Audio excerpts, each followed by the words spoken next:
WVNN.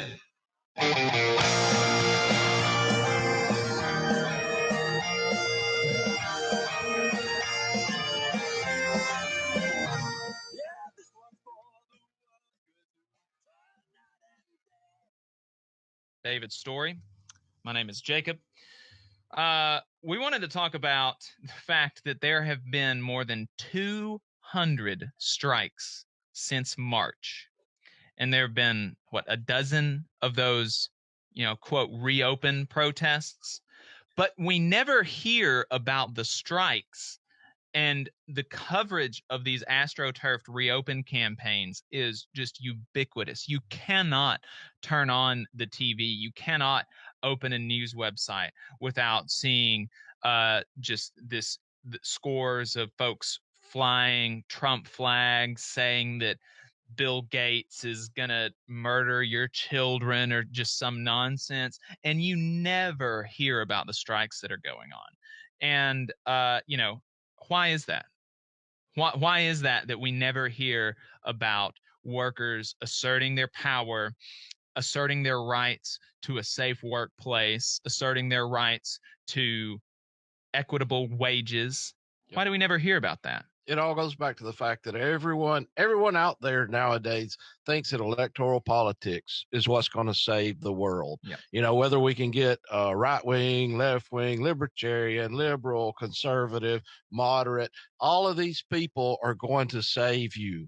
And the media is they are making a killing off of selling you this crap. Yeah. When the fact of the matter is, the only thing that's going to get your wages up and get government off your back is getting decent benefits, organizing together with us, with a union. Your choice, pick one. There's hundreds of them out there. Pick one. I promise you, they'll come to your work site and help you. Yeah, right. The government's not going to help you, and that goes for liberals and conservatives. Conservatives constantly tout it. The government isn't going to help you. Well, then what are you doing to help yourself? Because we've had numerous conservative presidents the last few years. Nobody's seen any great pay increases. Nobody's seen any great increases in benefits. Yeah. But what about workers who join unions? Do they see good pay increases, David? Yeah. I mean, hey, I'll tell you, I think they do. I think they really do. Well, union workers make something on the order of like 20 to 30% more than non-union workers. And when I saw this, it surprised me, and I'm very deep in the labor reporting world. I'm deep in the kind of, lefty labor media ecosystem. I read all kinds of labor reporters, lefty magazines, stuff like that. And even I had no idea that there have been 200 strikes across the United States since March. And the reason that I didn't know about that, much less anybody else listening, is because they want to disempower us. They don't want us to think that we can save ourselves. They don't want us to think that working with our brothers and sisters will make our lives better. They want us, like David was saying, to rely on them. They want you to go to the polls and vote for this person or vote for that person, or spend your whole afternoon knocking on doors for this candidate or that candidate. And I'm not knocking that. I've done that before, and I'll probably do that again. But that is not working for us. It is not working for anybody except for the rich billionaires. The best people that you can rely on to make your life better is yourself and your fellow workers. And that is what you need to take from the fact that there have been 200 strikes since March. And there have been even more job actions and successful union campaigns, like Kickstarter recently, only a few months ago, elected to have a union in their workplace.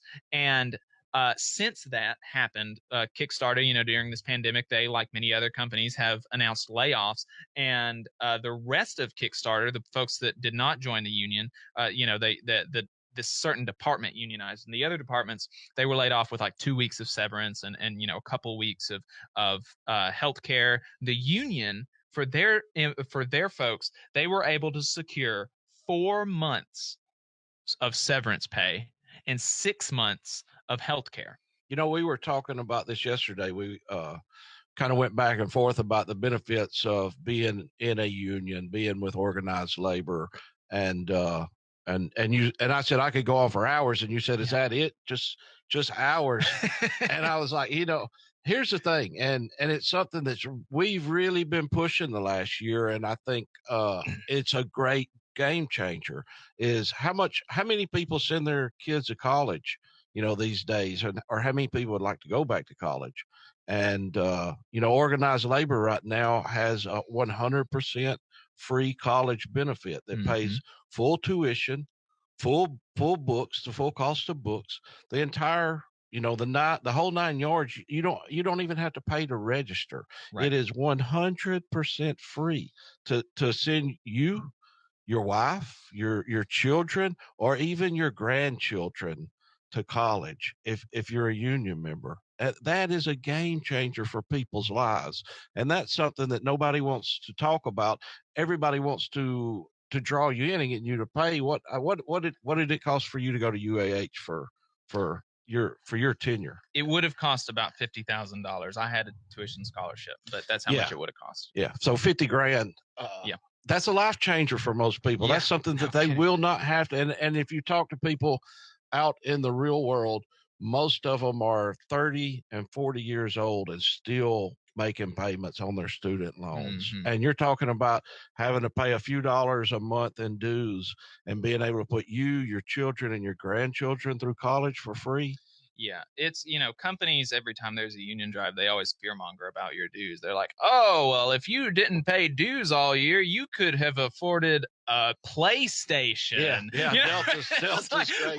For a whole year of not being represented, you could have traded a whole year of representation in for a PlayStation or just some nonsense or something. And, when you actually look at the benefits, you look at the increased wages, the increased benefits, all the safety aspect. The safety aspect is ignored a lot of times. The college tuition that a lot of unions offer, there's just, pay your dues, man. Pay your dues. Join a union, pay your dues, and it's just a no-brainer. Anybody that, not to mention you're dealing with something that's bigger than you, right? And that's something that a lot of people right now would really. You see people yearning for constantly. We go to church, and we're involved in something that's bigger than us. We, something that we can pass down from generation to generation, and having that sisterhood and brotherhood out there, something that's bigger than us, something that will carry on for generations. And I said it last week. My grandfather's best friend got me in the union whenever I was a kid, and that has literally changed my life and my children's life for the better, because the pay difference is unequal. It's not even comparable. Right. So just think about the change that you will make in the next generation's lives by being involved.